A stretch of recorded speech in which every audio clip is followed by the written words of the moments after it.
L'équi-coaching, il est évident au niveau du management en général et du leadership, que ce soit au niveau de la restauration ou dans n'importe quel secteur.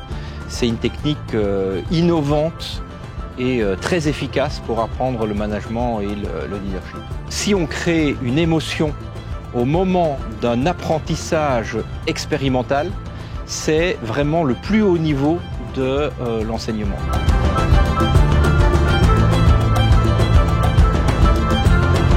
Vraiment, quand j'ai voulu diriger mon cheval, je l'ai dirigé en essayant de transférer un peu des émotions, transférer des énergies avec des signes non-verbaux.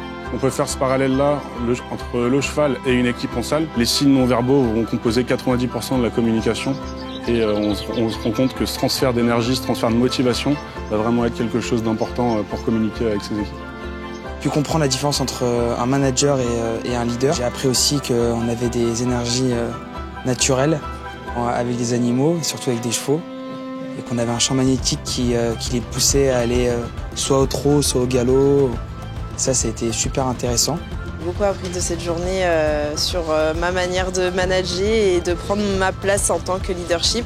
Ce qui m'a le plus marqué dans la journée, c'est vraiment le fait d'avoir une proximité avec le cheval et de se rendre compte que pour être un bon leader, il faut savoir faire confiance en ses équipes, mais également les accompagner. Je suis Corinne Chaussemy et je suis professionnelle de l'équi-coaching depuis 13 ans maintenant.